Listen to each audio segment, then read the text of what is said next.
वंदनीय का तर आदौ ज्ञान प्रसिद्ध आहे. ज्ञान प्राप्त व्हावा म्हणून गुरु ईश्वर आणि वेदांत चिंतन हे आवश्यक आहे. आणि त्यानंतर जे आहे तर ते सांगतात की कृतज्ञत्वानुपत्तये, हे आपल्याला कृतज्ञतेचा आळ येऊ नये यासाठी जरी आपल्याला वेदांताचं गुरुचं आणि ईश्वराच्या सेवेचं फल जी जीवनमुक्ती ती प्राप्त झाली तरी त्या पुरुषानेही पुन्हा वेदांत गुरु आणि ईश्वर यांना वंदनीय करायचं. त्याप्रमाणे या ठिकाणी त्रयमेव सदा वंद्या, 3 गोष्टी नित्यवंदनीय आहेत. कोणती? वेदांत गुरु ईश्वर, आदौ विद्या प्रसिद्ध आहे, अगोदर विद्याप्राप्तीसाठी ब्रह्मज्ञानाच्या प्राप्तीसाठी, आणि नंतर कृतज्ञत्वाचा आळे, कृतज्ञत्वानुपत्तये. कृतज्ञत्व आपलं हा दोष सर्वात मोठा दोष आहे, महान पातक आहे. म्हणून आपल्यावर हा कृतज्ञतेचा आळ येऊ नये अशा प्रकाराने शास्त्रकार सांगतात. तसंच या ठिकाणी झालेलं आहे की माऊली सांगतात आता आपलेनी कृपा प्रसादे मिया श्री भगवद्गीता ओवी प्रबंधे पूर्वखंड विनोदे वाखाणले. आता गीतेचा 9वा अध्याय आपले झालेले या हा माऊलीच्या दृष्टीनं या आपल्या भावार्थ दीपिकेचा पूर्वखंड समाप्त झाला. आता उत्तरखंड जो आहे तो नंतर प्रारंभ होतो. पण माऊली या ठिकाणी ही जी कृतज्ञता आहे ते म्हणतात की आपुलेनी कृपा प्रसादे, हे श्रीगुरु राजा तुमचा माझ्यावर प्रसाद झाला, प्रसन्नता झाली, कृपा किंवा अनुग्रह झाला, आणि त्यामुळं मी ही भगवद्गीता भगवंताने रणांगणामध्ये गायलेलं जे गीत आहे ते ओवी प्रबंधे, ओवी म्हणजे काव्यातील एक भाग जो ओवी आहे त्या ओवीचं प्रबंध म्हणजे रचना करून मी हे जे पूर्वखंड आहे ते विनोदे वाखाणिले, त्याचं वाखाणिले म्हणजे मी वर्णन केलं, आणि ते करताना मला श्रम झाले नाही. कारण का?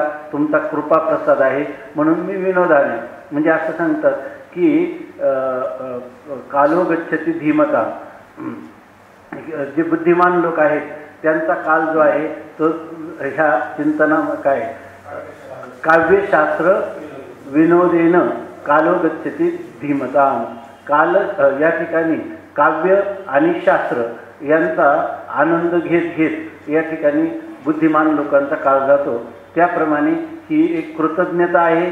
आणि माझा जो हा काळ गेला किंवा ओवी प्रबंध किंवा ही ओवी रचनेच्या रूपाने ज्याच्यामध्ये नवरसी भरवी सागरू मांडवी उचित रत्नाचे आगरू भावार्थाचे गिरीवरू निपजवी माये, अशा प्रकारचे हे जे व्याख्यान झालं की ज्याचं श्रोत्यांनी अत्यंत अभिनंदन केलं.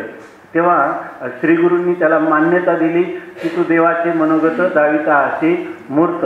अशा प्रकारचा सर्व हा प्रसाद श्रीगुरु राजाचा आहे. म्हणून या ठिकाणी म्हणतात की पूर्वखंड विनोदे वाखाणिले. आणि हे जे करत असताना माऊलींना आपलं स्वतःचं महत्त्व वाटत नाही. ते म्हणतात हे सर्व काही आईचे एक एक देवाचे करणे, ते अपार बोलो केवी मी जाणे, तरी अनुवादलो धीटपणे ते उपसाही जोजी. हिच्या श्रोत्यांच्या पुढं हे ग्रंथरचना माऊली करत आहेत किंवा गीतेचा अर्थ सांगत आहेत. त्यांना उद्देशून म्हणतात की हे एक एक देवाचे करणे, हे सगळं देवाचं करणं आहे, म्हणजे श्रीगुरुदेवांचं हे करणं आहे. म्हणजे या ग्रंथामध्ये मी माझं स्वतःचं स्वत्व म्हणून माऊलींनी काहीच ठेवलं नाही. तर माऊली म्हणतात की मला वाट दाखवणारा माझा श्रीगुरु आहे. श्रीगुरूच वाट दाखवी तर काय बोले स्वामी तो माझा. या ठिकाणी श्रीगुरूच मला ही वाट दाखवतात. वाटाडे किंवा पथप्रदर्शक मार्गप्रदर्शक होऊन हे सांगतात. म्हणून म्हणतात हे सगळं देवाचं करणं आहे, माझं नाही. दुसरे काही उभे हे माझं नाही, तर हे सगळं श्रीगुरुदेवांचं आहे. मला वाटतं 18व्या अध्यायात कुठं होईल तर त्याच्यामध्ये सांगतात की किंवा गुरु दाविले या वाटा जे विवेक तीर्थतटा दोन्हीचा मळकटा बुद्धीचा तेने, असं हे सर्व देवांचं करणं आहे. हे अपार आहे. आणि त्या भगवंताची जी कृती आहे श्रीगुरुदेवांचं जे सामर्थ्य आहे ते अपार आहे. म्हणजे त्याला कोणत्याही देशकाल वस्तूच्या मर्यादा नाही. ते असीम आहे, अपूर्व आहे असं सांगतात. आणि मी जरी त्या श्री गुरुदेवांचं किती वर्णन केलं तर बोलो केवी मी जाणे, त्या ठिकाणी हे बोलणं मला माझ्या स्वतंत्र बुद्धीला कसं स्फुरद्रूप होईल किंवा कसं त्याचं स्फुरण होईल हे बोलणं माझं नाही. तो श्रीगुरूच मला या ठिकाणी माझ्याकडून बोलवून घेतात. जसं तुकाराम महाराज म्हणतात की साळुंकी मंजुळ बोलत सेवानी बोलविता धनी वेगळाची, कायम्या पामरे बोलावी उत्तरे परित्या विश्वंभरे बोलविले ना. अशा प्रकारची स्थिती आहे. हे सर्व जे आहे ते माझ्या श्री गुरुदेवांचं आहे.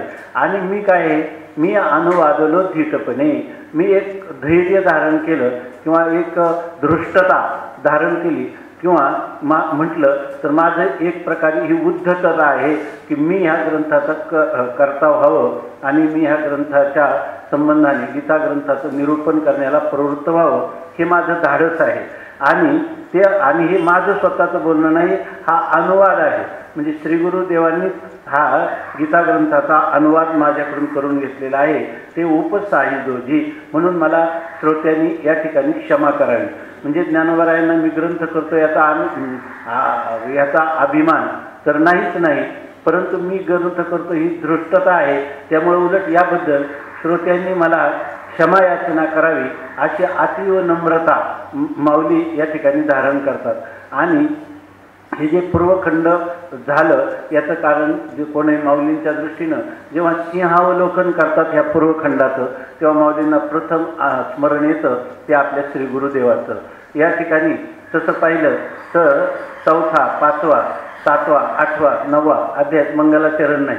तिथे आता तरी अवधान एक वेळी दिजे अशा प्रकारचं श्रोत्यांना एक सावधानता सांगितलेली आहे.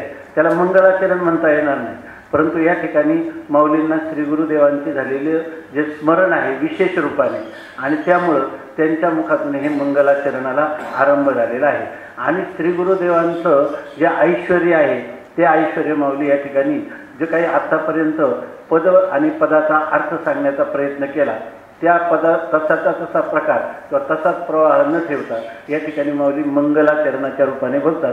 आणि त्याच्यामध्ये आपल्या श्रीगुरूंचं ऐश्वर्य वर्णन करतात की जय काय नमो विशद बोध विदग्धा विद्यारविंद प्रबोधा पराप्रमेय प्रमदा विलासिया नमो संसार तमसूर्या अपरिमित परमवीर्या तरुण तरतुर्या लालन लीला. या 2 ओळीमध्ये आपण काल परवा पाहिलं की भगवान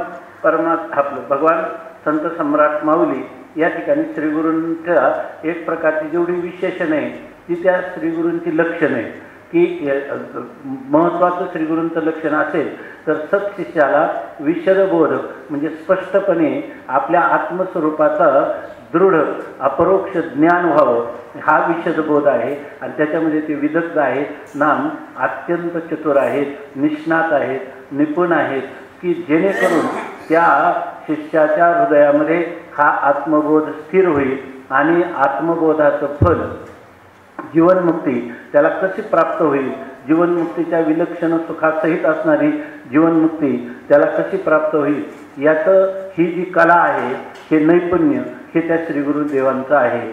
आता दुसरी गोष्ट म्हणजे आम्ही जे या ठिकाणी स्पष्ट आत्मबोधाचं वर्णन करू शकलो याला कारण कोण आहे, आम्हाला श्रीगुरूंनी काय ना तरी आदिगुरु शंकरा लागोनी शिष्य परंपरा बोधाचा संसारा झाला जो अमुदे आदिनाथ गुरु सकळ सिद्धांता मच्छिंद्र तयाचा मुख्य शिष्य असं जे सांगितलेलं आहे हे सगळी श्रीगुरु परंपरेचं हे ज्ञान आहे.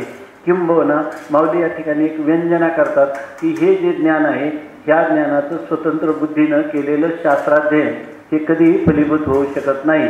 उलट असंप्रदाय जर एखादा संप्रदाय पुरस्तर त्याचं ज्ञान नसेल आणि तो सर्व शास्त्रविदापी सर्व शास्त्रांचं त्याला ज्ञान झालं तरी भाष्यकार म्हणतात की तो मूर्खवत उपेक्षणीय, तो मूर्ख आहे, मूढ आहे, अज्ञानी आहे असं समजून त्या पुरुषाला कितीही शास्त्रज्ञान असलं तरी त्याची उपेक्षा करावी.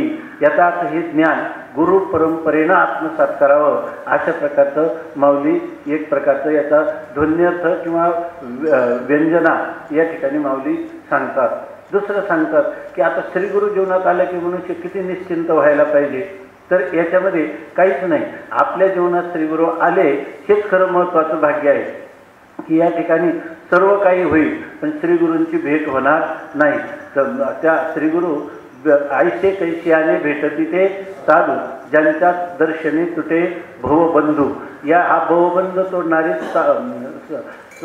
समर्थ असे श्रीगुरू आपल्या ज्या क्षणी जीवनात आले त्याच क्षणी आपण आपला सर्व भार त्यांच्यावर टाकावं, पूर्ण शरणागती करावी, परिपूर्ण जर आपण त्यांच्या ठिकाणी स्वत्वाचं समर्पण करावं.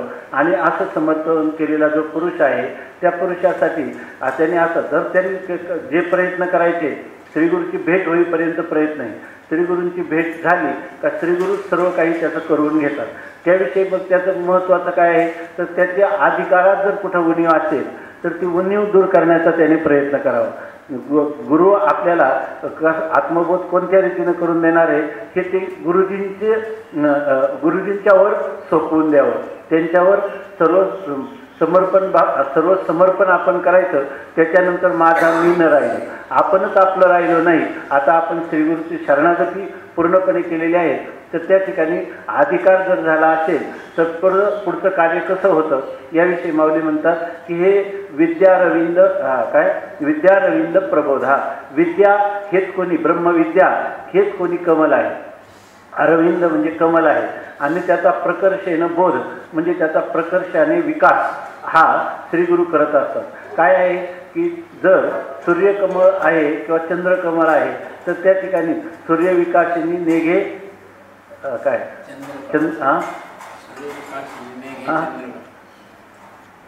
सूर्यविकासिनी कमळ, सूर्यविकासी कमळ जे आहे ते कमळ उमलण्यासाठी त्याला काहीच श्रम करावे लागत नाही. त्या ठिकाणी फक्त हा सूर्य उदय झाला की त्याचा आपोआप विकास होतो.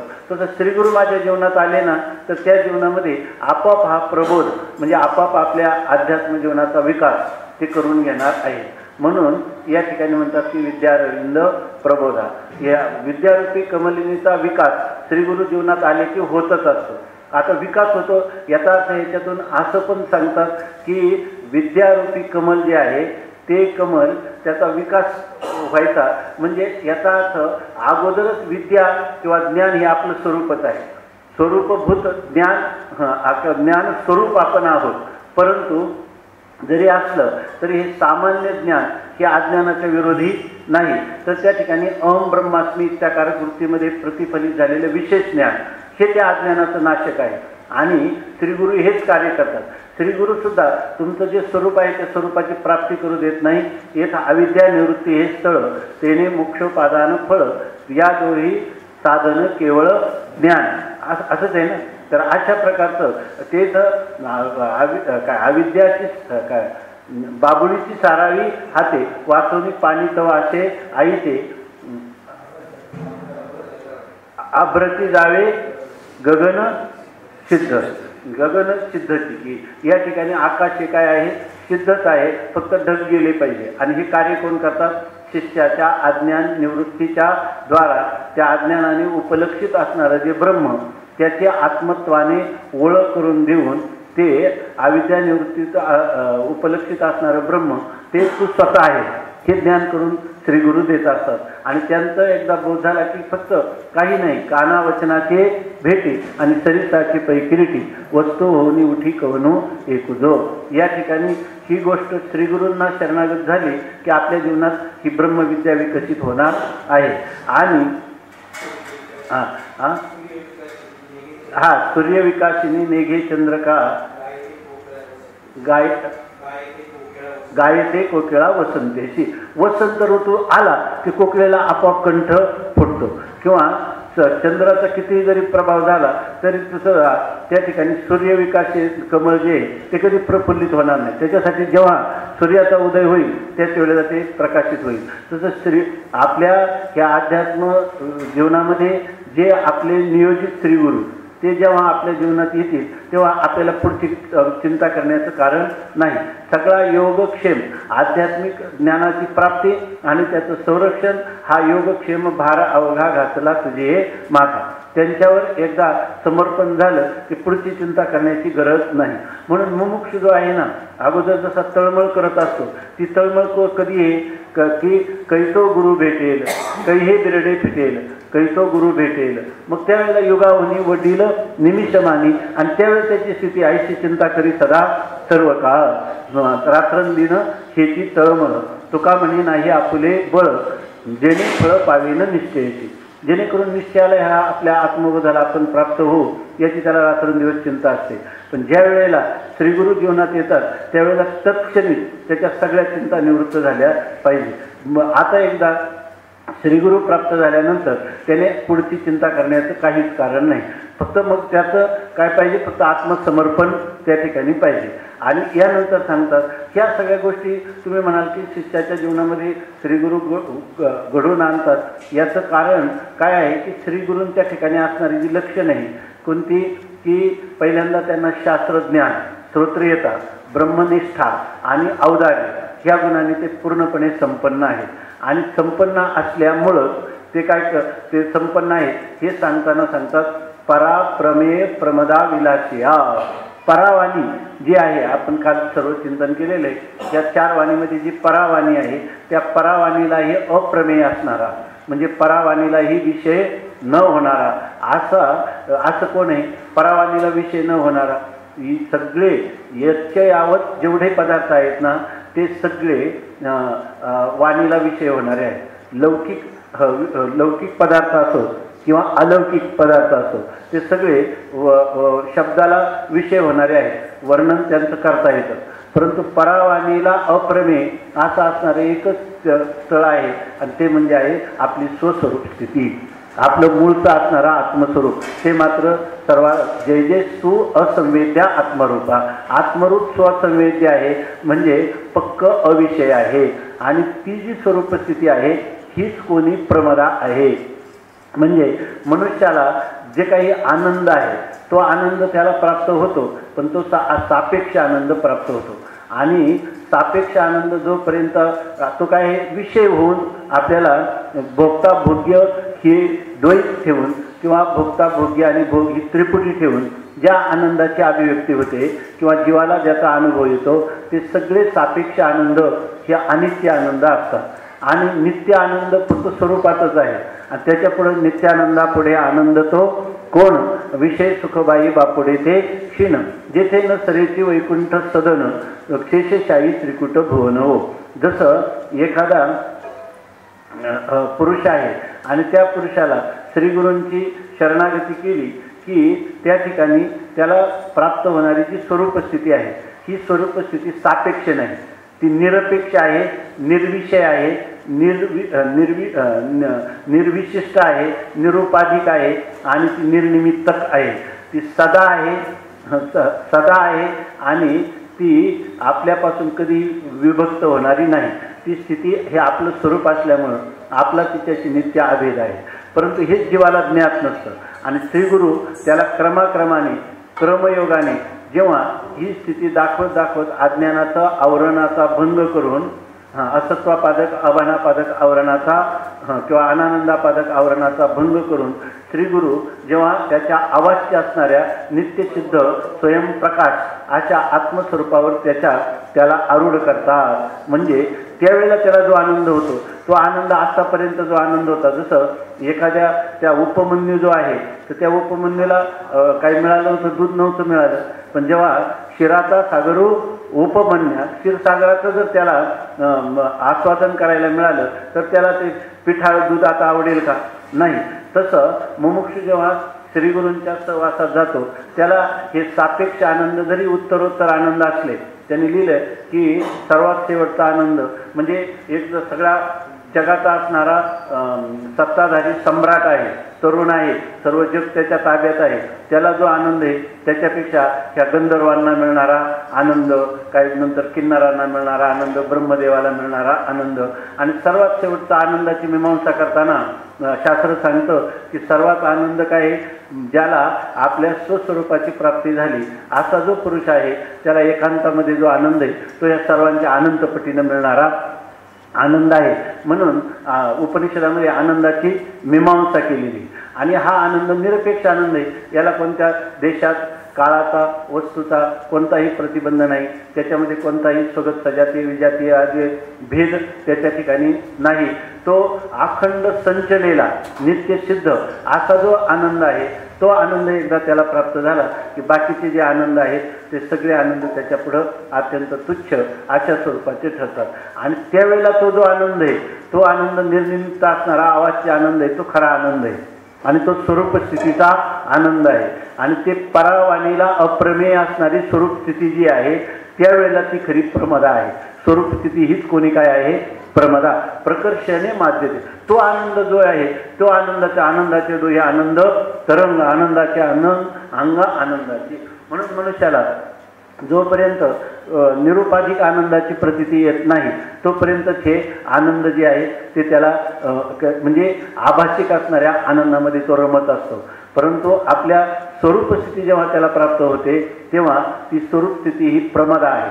प्रमदा म्हणजे जिची प्राप्ती झाली की मनुष्य उन्मत्त होतो. त्यांनी लिहिलं ना काय, उन्मत्तवत किंवा पिशाच्यवत बालवत अशा प्रकारची त्याची स्थिती होते. आणि ही स्थिती जी आहे ही स्वरूप स्थिती ही खरी प्रमदा आहे. आणि त्या प्रमदेबरोबर हे श्रीगुरु हे विलास करतात, त्याच्याबरोबर क्रीडा करतात. याचा अर्थ हे तुका म्हणे मुक्ती परिणली नवरी आणि आता दिवसचारी खेळी म्हणे. जीवनमुक्ती ही त्यांच्या पतित्वाने त्याचं स्वतः होऊन स्वयं त्याचा अंगीकार करते.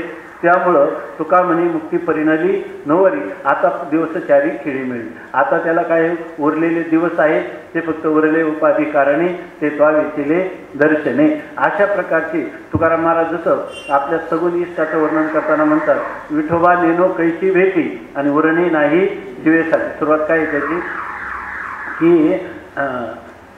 उरले उपाधी कारणे ते त्वावेचिले दर्शने. निमिष न लगे मनवेदिता एवढी तुझी स्वरूपता. ह्या भगवंताचं आपल्या इष्टाचं दर्शन झालं तर मनुष्याला तो तिथं काय म्हणतात, महायोग पीठे तटे भीमरथ्याम वरम पुंडरिकाय दातु मुनींद्रही समागत्य तिष्ठंतम आनंद कंदम. आनंदाचा कंदच त्याला प्राप्त झाला, मूलभूत आनंदाचा स्रोत त्याला प्राप्त झाला का तोच झाला. हीच एक विद्या अशी आहे ब्रह्मविद्या की त्या ठिकाणी त्या ब्रह्माला जाणणारा ब्रह्माहून भिन्न न राहता काय ब्रह्मैव सन ब्रह्मापेती त्या ब्रह्मस्वरूपाला तो प्राप्त झाला तो पुरुष. म्हणून अशा प्रकारची तिला प्रमदा असं म्हणतात. आणि त्याच्याबरोबर श्रीगुरु क्रीडा करत असतात, म्हणजे ते जीवनमुक्तीचं विलक्षण सुख भोगणारे आहे. आणि ही जी गोष्ट आहे तर ही गोष्ट ज्याला अनुभव नाही त्यांनी कितीही शास्त्राचा प्रपंच का षडंगादी वेदो मुखे शास्त्रविद्या कवित्वादी गद्यम सुपद्यम करोती पण हरे रंगरी पद्मे म्हणजे परमात्म्याच्या चरणकमल म्हणजे स्वरूपामध्ये जर त्याचं मन संलग्न नाम समरस झालं नसेल तर तथा किम तथा किम तथा किम त्याचा काय उपयोग असं सांगतात. आणि ही स्थिती म्हणजे या ठिकाणी ज्ञानोबरायांना श्रीगुरूंचं ऐश्वर्य जे आहे ते ऐश्वर्य अशा रीतीनं डोळ्यापुढं येतं. याच्यानंतर सांगतात की श्रीगुरु करतात काय साधकाच्या जीवनात आल्यानंतर, तर नमो संसार समसूर्या अप्रतिम परमवीर्या तरुण तरतुर्या लालन लीला. कालच आपण चिंतन केलं की संसार समसूर्या हे मला वाटतं मध्यम पदलोपी समास आहे. संसार तम सूर्य संसाररूपी अंधकाराचा नाशक असा असणारा हा सूर्य आहे, म्हणून हे मध्यम पदलोपी समास घ्यायचा. तर संसार तम सूर्या म्हणजे संसार हा जन्ममरण परंपरा हा जीवनामध्ये अंधकार आहे. कारण याच्या जन्ममरणा परंपरे इतकं दुःख दुसरं कुठंच नाही. जन्ममरण परंपरा कशाला अनुलक्ष नाही, शरीराला अनुलक्ष नाही. आणि सर्व दुःखाचं अधिष्ठान कोण आहे? शरीर आहे.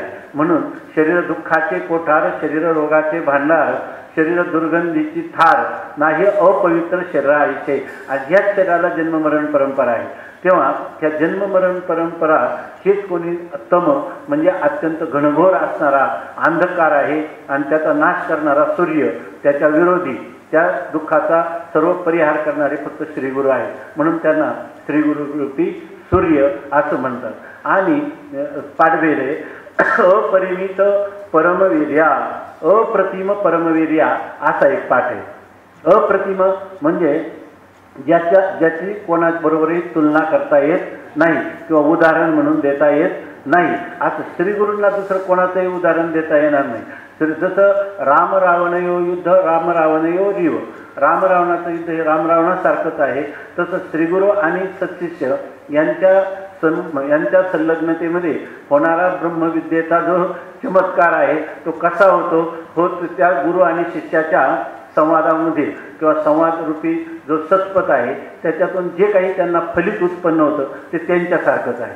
म्हणून हे सामर्थ्य श्रीगुरूंच्या ठिकाणी अलौकिक आहे की शिष्याच्या ठिकाणी बोध कसा करावा. म्हणून या ठिकाणी हे त्याचं काय परमवीर्य म्हणजे सर्वात श्रेष्ठ असं वीर्य म्हणजे श्रीगुरूंचा पराक्रम आहे. म्हणून आध्यात्मिक क्षेत्रातल्या लोकांनी श्रीगुरूंपासून भौतिक गोष्टीची कधी इच्छाच करू नये. त्यांचं जे खरं सामर्थ्य आहे ते सामर्थ्य हे आहे की आपल्या आत्मस्वरूपाची प्राप्ती करून द्यावी आणि त्यांच्याकडे दुसरी कोणतीही इच्छाही करू नये. आम्ही तुमच्याकडे याच्यासाठी आलोच नाही. त्यांनी स्वामी महाराज सांगायचे की त्यांच्या गुरुजींनी त्यांना आपण अनेक वेळा सांगितलं असेल की त्यांनी सांगितलं की तुम्हाला मनी ऑर्डर आलेली सरकारी तुम्हाला हे पेन्शन मिळतं आहे, तुम्ही त्याचा स्वीकार करा. मनी ऑर्डर आली होती, पत्र आलं होतं, तर त्यांनी सांगितलं सही करा म्हणजे पुढच्या महिन्यापासून सुरू होईल. त्यांनी सांगितलं मी करणार नाही. याचं कारण का तर ते म्हणे माझं नाव आता वेगळं आहे. आता पूर्वीचा जो श्रीधर नरहर कुलकर्णी ते राहिलेलं नाही. मी आनंदाश्रम स्वामी झालेले आहे. माझं पूर्णपणे माझा नवीन जन्म झालेला आहे. पूर्वीचा मी राहिलोच नाही. संन्यासी होणं म्हणजे नवीन जन्म होणं. त्यामुळे मला त्या स्वातंत्र्य दुसरी गोष्ट स्वातंत्र्य भारत मातेला व्हावं म्हणून मी जे काही जर तुरुंगात गेलो किंवा लढा दिला तर ते माझं परम कर्तव्य होतं. ते कर्तव्य मी केलेलं आहे त्यावेळेला. त्यामुळे त्याच्याबद्दल मोबदला मला अपेक्षितच नव्हता. मला काहीच नको, मी सही करणार नाही. साक्षात गुरूंनी आज्ञा केली गुरुस्वामींनी आणि तरी त्यांनी ऐकलं नाही. गुरुस्वामी त्यांच्याशी 2-3 दिवस बोलले नाही.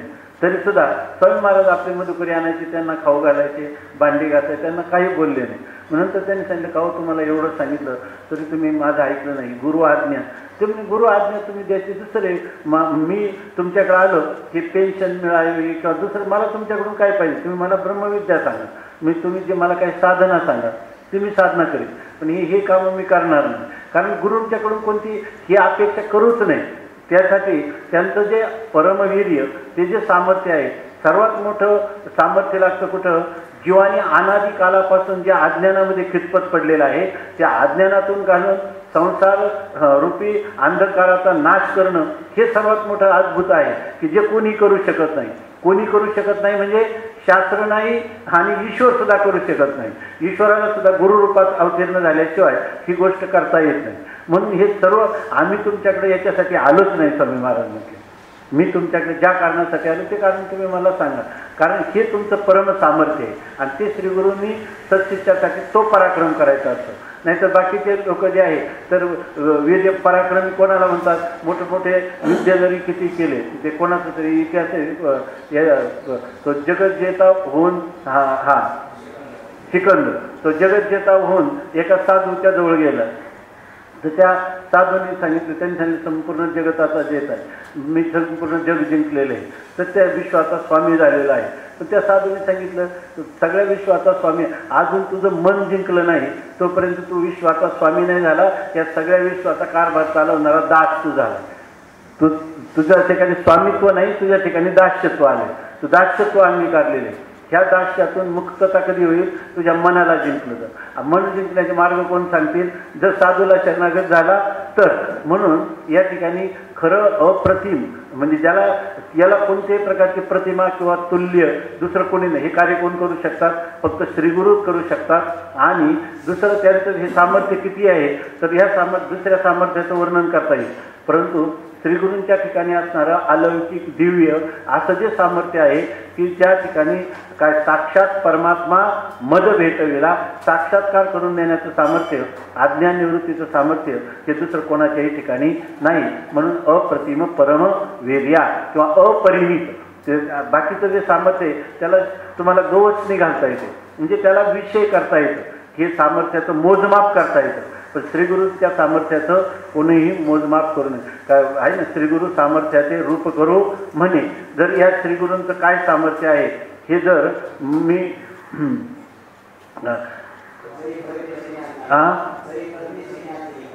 जरी प्रज्ञेचे आथिलेपणे श्रीगुरु सामर्थ्याचे रूप करू म्हणे, तरी मोतियाची भिंग देणे तैसे होईल. श्रीगुरूंचं सामर्थ्य मला कळलंय असं जर कोणी म्हणेल तो अकळ आहे, ते अनाकलनीय आहे. आणि कोणी जर म्हणेल तर मोतियाची भिंग देणे तैसे होईल. काय सुरुवात काय आहे? प्रज्ञे. एखादा मनुष्य प्रज्ञा म्हणजे कितीही बुद्धिमान असला, परंतु त्या बुद्धीच्या आथिलेपणे म्हणजे संपन्नतेमुळं मी श्रीगुरूंचा रूप, त्यांचा पराक्रम, त्यांचं सामर्थ्य, ऐश्वर मी वर्णन करतो असं म्हटलं तर कोणी म्हणू शकत नाही. अशा प्रकारचं आहे. मोती स्वतःच इतके स्वयंप्रकाश तकतकीत आहे की त्याला काय मोत्याला मुलामा देऊन मग त्याची शोभा वाढवायची का? तसं श्रीगुरूंचं सामर्थ्य कोणीच स्पष्ट करू शकत नाही किंवा त्याला कोणतं उदाहरणही जगामध्ये नाही. एक आचार्यांचे स्तोत्र आहे, त्याच्यामध्ये त्यांनी लिहिले की श्रीगुरूंच्या असणारं जे काही सामर्थ्य आहे त्या सामर्थ्याला कोणतीही उपमा देता येणार नाही. अशा प्रकारचं हे सामर्थ्य आहे, ते अप्रतिम परमवीर्य वीर्या. अशा नमो उपसरयाचे बळ घेऊन मिरवे केवळ तैसा नव्हे, तैसे रत्न नव्हे केवळ निखळ चक्रवर्ती. म्हणजे माझे श्रीगुरु जे आहे, जसं एखाद्या त्या उपसाऱ्याचं साह्य घेऊन या रत्नाला शोभा आणता येते, तशा प्रकारचं किंवा कोंदणामध्ये बसून, तसं यांना बसवण्यासाठी कोणतं कोंदण नाही का ज्याच्यामध्ये त्यांना बसवलं आणि त्यांना शोभवलं. अशा प्रकारचं ह्या श्रीगुरूंचं सामर्थ्य किंवा श्रीगुरूंचं ऐश्वर्य शब्दाने अवर्णनीय अशा स्वरूपाचं आहे. म्हणून या ठिकाणी नेहमी त्यांनी सांगितलं की श्रीगुरूंचं सामर्थ्य वर्णन करायचं म्हणजे काय, फक्त 2 हस्तक आणि 1 मस्तक, दुसरं काही नाही. त्यांच्या ठिकाणी नम्रता होणं. तसं आमचे निखिळ चक्रवर्ती असणारे निवृत्तीनाथ महाराज, त्यांचं मी शब्दाने काय वर्णन करणार आहे. त्या उलट वर्णन करता करता त्या ठिकाणी वाणी जी आहे ती कुंठित होऊन जाते. आणि जेव्हा वाणी कुंठित होते तेव्हाच खरं श्रीगुरूंचं स्वरूप काय आहे त्याचं आपल्याला आकलन होतं. जोपर्यंत वाणी प्रमाणाला विषय करून आपण श्रीगुरूंच्या ऐश्वर्याकडे पाहू, इथं न बोलायचं काय घ्यायचे, या ठिकाणी बोलणं थांबलं तेव्हा श्रीगुरूंच्या सामर्थ्याचं काहीतरी तुम्हाला आकलन झालं असं म्हणता येईल, तोपर्यंत नाही. ऐकली. म्हणून म्हणतात की नमो संसार तम सूर्या अपरिमित परमवीर्या. आणि नंतर तरुण तर सूर्या लालन लीला. कालच आपण योगाशिष्टामध्ये जे वर्णन आले सप्तज्ञान भूमिकेचं ते पहिलं आपण नेहमी पाहतच असतो. तर त्याचं साधारणपणे थोडासा गोषवारा पाहिला की तरुण तर सूर्या असं म्हटलेले. तरुण आणि तरुण तर म्हणजे तरतम भावाने अधिकच यौवनावस्थेला, म्हणजे ज्याच्यामध्ये त्याला काय म्हणतो आपण, यौवनावस्थेचा भर आहे, तारुण्यावस्थेचा भर आहे. अशी कोणती अवस्था आहे तर ती आहे तरुण तर तुर्य अवस्था आहे. ज्या सप्तज्ञान भूमिका आहे की ज्याच्यामध्ये आपण शुभेच्छा, सुविचारणा, तनुमानता, सत्वापत्ती, असंशक्ती, पदार्थाभाविनी ह्या सप्त भूमिका आहेत. तर त्याच्यामध्ये या सप्तभूमिकेमध्ये तरुण तर तुर्या, तर ही तुर्य अवस्था जी आहे ती तरुणतर आहे. कारण तरुणतम का नाही म्हटलं, तरुणतम म्हणायचं म्हटलं तर नित्य तरुणतम सर्वाधिक अवस्था कोणती, आपलं स्वस्वरूप ऐकले. आणि ते तर काय कोणाला विषय होणार नाही. तरतम भावाचंच वर्णन करायचं झालं तर कोणाचं करावं लागेल, तुर्यावस्थेचं वर्णन करावं लागेल. तरुणतम जर म्हटलं तर ती कोणती आहे, तुर्यातीत अवस्था आहे. योगाशिष्टामध्ये काल आपण पाहिलं की त्याला तुर्यातीत म्हटलेले, कारण ह्या अंतकरणाला धरून बोलणं आहे, बरोबर ना. म्हणून त्याला तरुणतर असं म्हणता येईल. अशी ही तुर्य अवस्था आहे.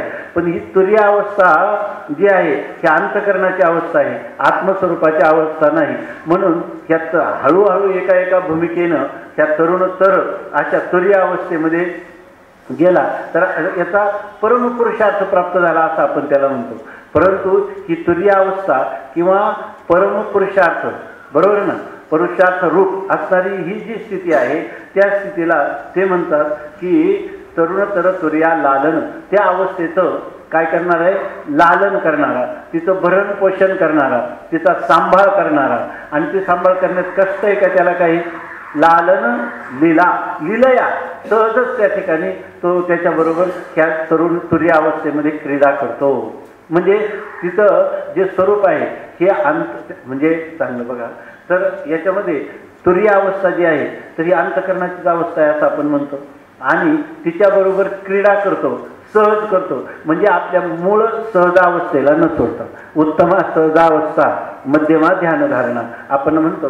तर या ठिकाणी सविकल्प समाधी, निर्विकल्प समाधी इत्यादी असणाऱ्या अंतःकरणाच्या अवस्था ह्या सगळ्या आपल्या स्वस्वरूपाला सोडून त्या वेगळ्या नाही असं समजून, किंवा आपल्या स्वरूपावर होणारं अंतःकरण आणि अंतःकरणाच्या धर्माचा भास याला जो यथार्थ रीतीनं अधिष्ठान दृष्टीनं आणि ते अधिष्ठान स्वयं आहे असं जाणून जो काय करू शकतो, कधी उन्मनी तुर्या काय आणो हात दोन्ही नाद तो पावला परमपद, उन्मनी तुर्या विनोदे छंदे छंदे डुलत असे, अशा स्थितीचा तो अनुभव घेऊ शकतो, आहे की नाही. आणि असे घेणारे कोण हे श्रीगुरु आहे.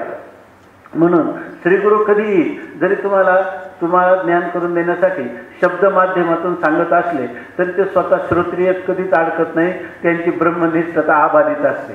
आणि मग तरी सुद्धा मग ते श्रीबोध शिष्याला बोध का करतात, त्याचं कारण केवळ त्यांचे काय आहे, अकारण करुणा वरुणा लयता निर्हेतुक असणारं प्रेम किंवा शिष्याच्या उद्धाराची तळमळ. म्हणून या ठिकाणी ते फक्त ही लीला करत असतात. म्हणून ते आपल्या स्वरूपाला तर आपल्या स्वरूपात तर सदा समरस झालेले आहे. मग कधी कधी ते वृत्तीवर जेव्हा येतात, जेव्हा ते निर्वृत्तिक अवस्थेत असतील तेव्हा ते आपल्या स्वरूप स्थितीमध्येच रममान असतात. आणि ज्या वेळेला शिष्याच्या कल्याणासाठी किंवा जगत कल्याणासाठी वृत्तीवर येऊन करतील त्यावेळेला त्यांचं काय आहे, त्या तरुणतर असणाऱ्या तुर्य अवस्थेशी त्यांचं काय आहे, क्रीडा चालू आहे. आणि ही क्रीडा करण्यात त्यांना कष्ट नाही. कारण का कष्ट नाही, तर आपल्या स्वरूप स्थितीत कोणतं कष्ट करण्याची गरजच नाही. ती जशी आहे तशी तुका म्हणे साहे आणि देव आहे तैसा आहे. म्हणून तरुण तर तुर्या लालन लीला असं त्यांचं म्हटलेलं आहे. आता यानंतर सांगतात, नमो जगदखिल पालना मंगळमणी निधाना सज्जन वनचंदना आराध्य लिंगा.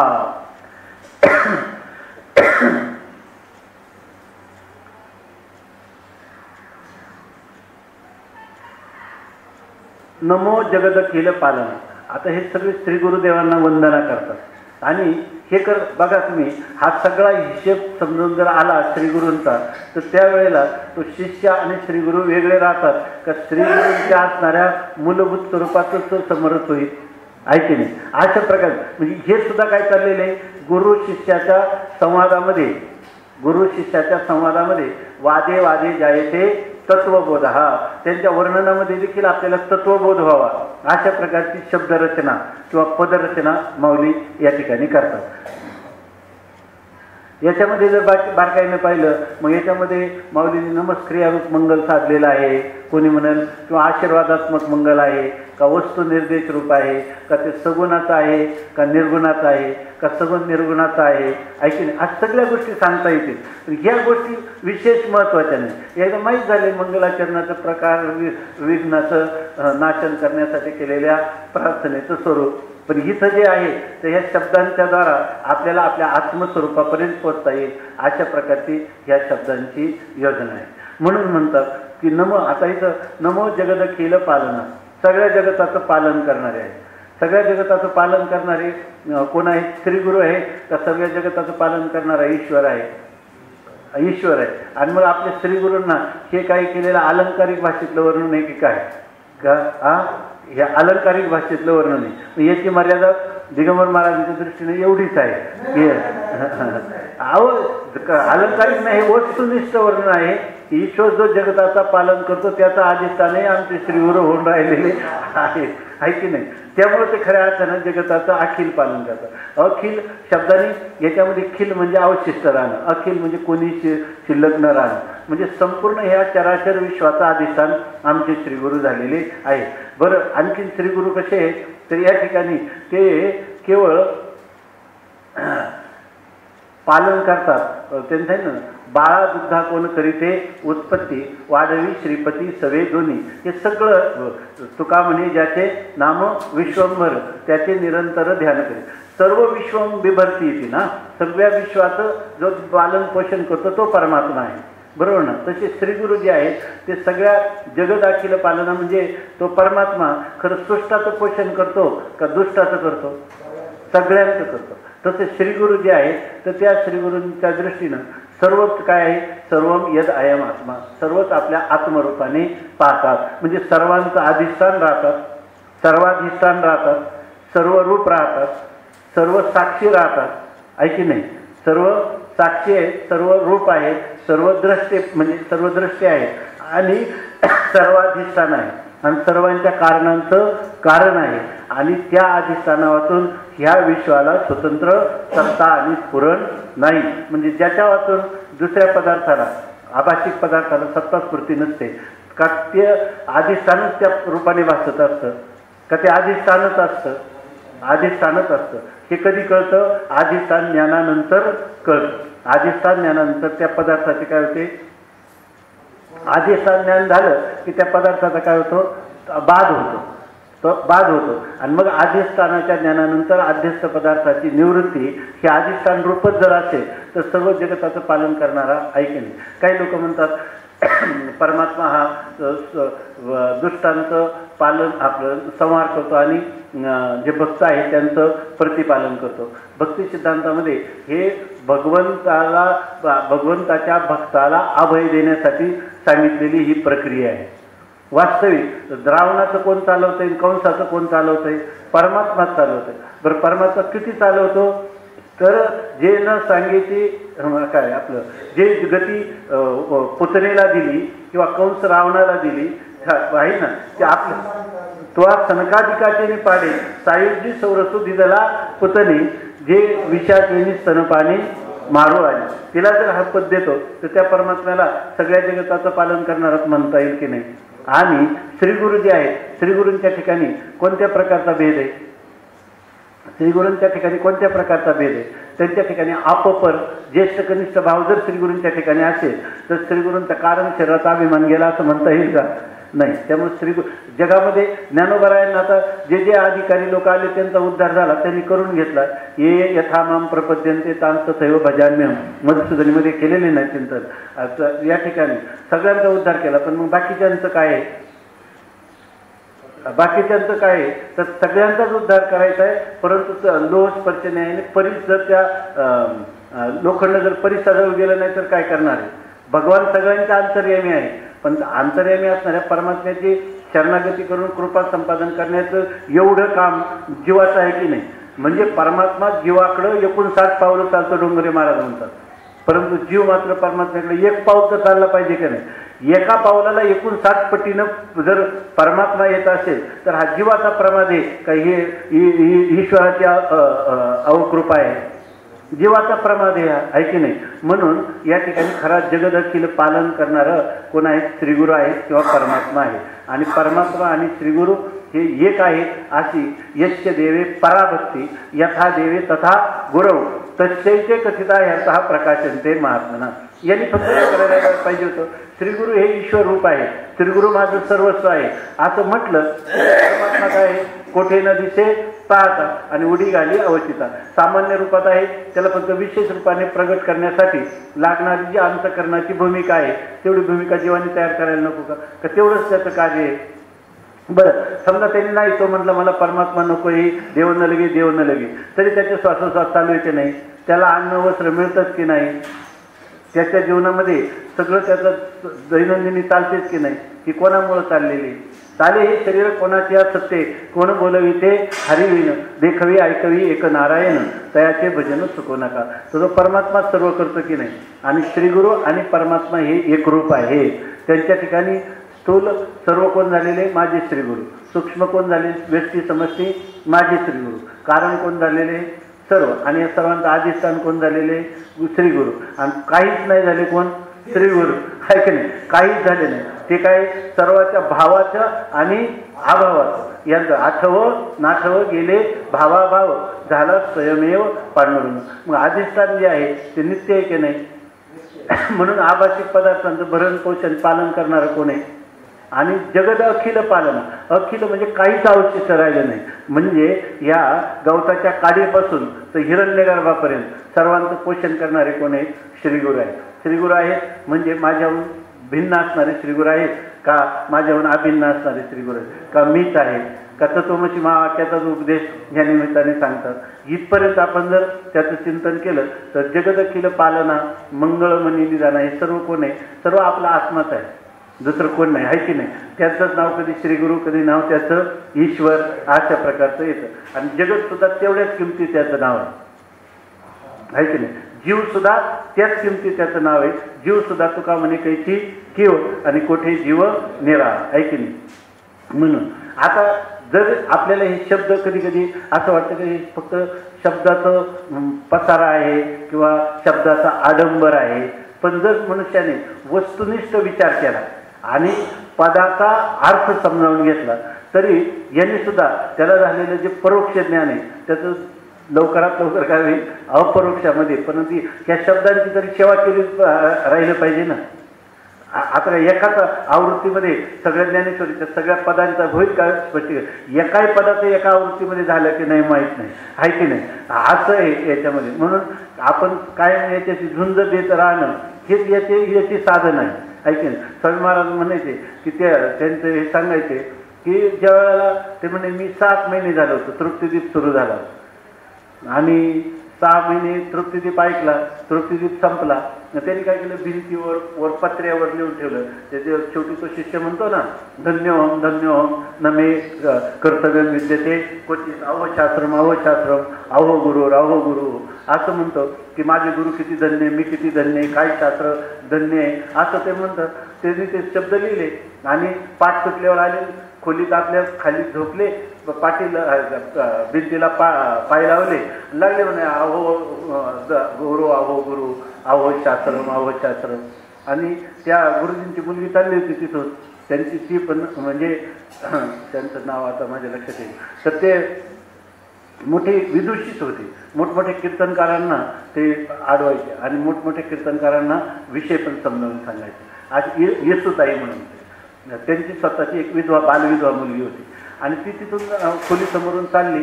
तिनं पाहिलं, ती आली, लगेच वडिलांना सांगितलं, दादा तो काल श्रीधर 6 महिने नाही झाला तर धन्योहम म्हणायला लागला. ते म्हणले धन्योहम म्हणायला लागला तर म्हणे का जरी ते म्हणे 6 महिन्यात कसा म्हणे नाही, पण त्याला काही ना काही त्याचा स्पर्श झाला ना म्हणून तर तो म्हणतोय ना.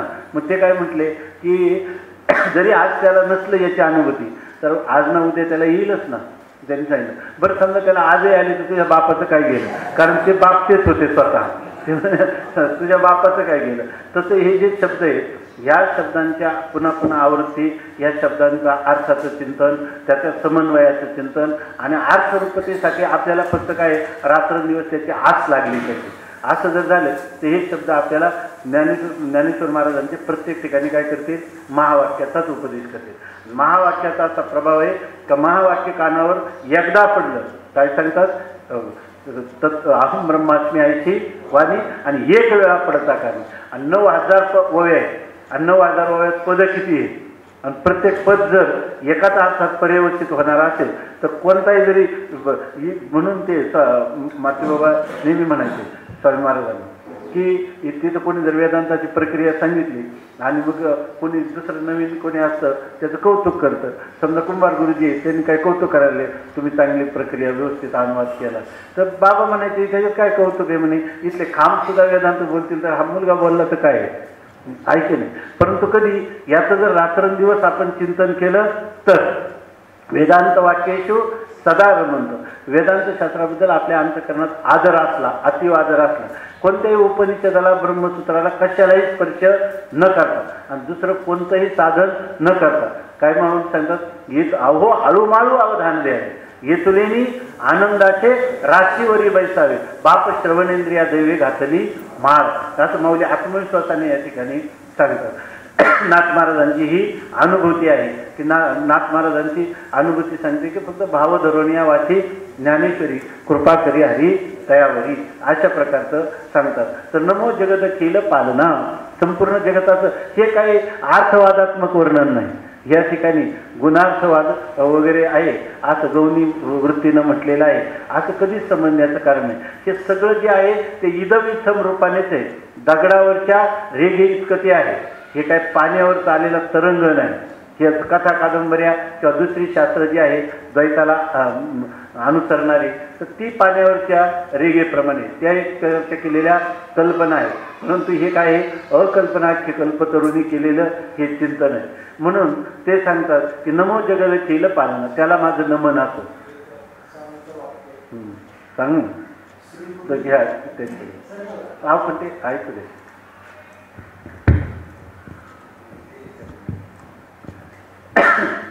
श्री गुरु हे सगुण साकार ईश्वर वाटल्याशिवाय त्यांच्यापासून निर्गुण साक्षात्कार होऊ शकत नाही.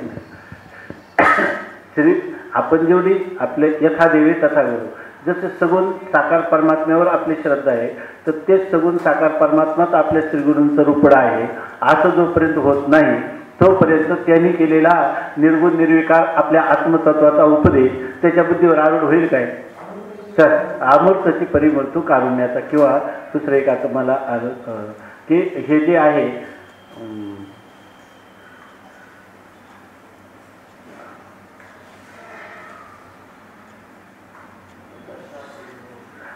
द्रष्टा श्री गुरुमूर्ती जवळ न रिगता दृश्यपंथी तरी काय ह्या उपासती आकळीचा तो. या ठिकाणी तुम्हाला जर श्री गुरु मूर्ती दृश्य स्वरूपात तुमच्या समोर आली नाही तर तुम्हाला ह्या उपासना, ह्या सगुण उपासना, निर्वाण उपासना किंवा उपासती म्हणजे त्याच्या स्वरूपाची समरसता, त्याच्या जवळ जाणं, हे काय तुम्हाला आकलन झालं असतं? कधीच झालं नसतं. आकळीचे हे असे साधन, त्या अशा गुरूंचं महिमान आकळण्यासाठी कोणतं साधन आहे हे जाणून मी या नमन निवांत केले. म्हणून मी त्याला निवांत अशा स्वरूपाचं काय करतो, नमन करतो, वंदन करतो. काय याच्यामध्ये सांगितलेल्या ज्या गोष्टी आहेत ना, त्या करण्यासाठी मनुष्याला नेहमी स्वत्व टाकावं लागल्याशिवाय त्या शब्दांच्या शक्तीची अनुभूती येणार नाही. एक तर त्या शब्दांची शक्ती कळणार पण नाही, आणि कळली जरी बरोबर तर तिचा अपरोक्ष अनुभूतीमध्ये पर्यवसान होण्यासाठी कधीतरी आपल्याला सर्वस्व समर्पण करावं लागतं. आणि सगळ्यात जास्त माशी सगळ्यावर बसते पण विस्तवावर बसत नाही. तसं आपल्याला ही एवढी मोठी महानुभूती करताना स्वतः काय करावं लागतं, मरावं लागतं. आणि ते मरण कधी करावं लागतं, जिवंत असताना, जित असता मेल्या समान. आणि मग असं वाटतं की मग ज्याच्यासाठी करायचं तोच जर समर्पण झाला तर पुढं काय. बरं, किती जरी पतिव्रतेचं उदाहरण दिलं असलं साध्वीचं तरी ते तेवढ्या वेळेस फक्त विसरून जातं, आहे की नाही. तुका म्हणे काय, एका काय उडी घाली म्हणे तुका, त्या याच्यामध्ये त्या पतिव्रतेला अग्नी दिसत नाही, अलंकार दिसत नाही, तो शरीर दिसत नाही. तिच्या मनात काय आहे, तिच्या मनात एकच आहे की आपल्याला पती लोकाला पतीबरोबर जाता येईल. तसं आपण उलट आता ह्या आपण परिच्छिन्न संकोचनी कार्य झाला ते लहान आपण आणलं ह्या देहाधिकांचं तादात्म्य केलं ते सोडताना वाटतं का देहाधिक गेलं म्हणजे सर्वच मावळ. सर्व मावळं नाही, फक्त थोडंसं देहाचं तादात्म्य सोडलं तर सर्व विश्वाचं आधिपत्य आहे, सर्वांचं अधिष्ठान तुम्ही झालं. पण हे ज्याला तंतोतंत कळलं नाही तोपर्यंत तो स्वतःचं समर्पण करायला तयार होत नाही, स्वतःचं सत्व पूर्णपणे दग्ध करायला त्याची तयारी होत नाही. पण त्याला जर खरंच गुरु, हे सुद्धा गुरुकृपेनेच कळतं. हे जर त्याला कळलं तर तो एका क्षणात काय करीत, देह तादात्म्याने काय, हे तर आता किती काळ भ्रम वागवलाय, आता याच्यामुळं तर आपण दुःखी झालो होतो. आता आपल्याला सर्व सुखाचं जर सर्व सुखरूप अशा प्रकारची स्थिती प्राप्त करायची असेल तर ह्या परिच्छिन्न वस्तूंचा त्याग केलाच पाहिजे. ऐकला तो करीत की नाही. म्हणून ह्या जरी सांगितलं तद्विधी प्रणिपातेनं परिप्रश्नेनं सेवया एवढ्या जरी गोष्टी दिल्या तर त्याच अध्यायात पुढं काय सांगितलं, श्रद्धावान लभते ज्ञानम नुकतंच पराहस येतेंद्रिया ज्ञानम लब्ध्वा पराम शांती मचरेनाधिगच्छती असं सांगितलेलं आहे. म्हणून म्हणतात की हा नमो जगदखिल पालना पुढं मंगळमणी निदाना स्वजन वनचंदना आराध्य लिंगा अशी प्रत्येक एका चरणामध्ये एक एक विशेषण दिलेलं आहे. आणि ते सगळे सामासिक पद आहेत, त्याचा थोडासा विचार करून किंवा त्याच्यामध्ये असणारे जे पाडवे आहेत त्याचा विचार आपण दुपारी कुंडली करगा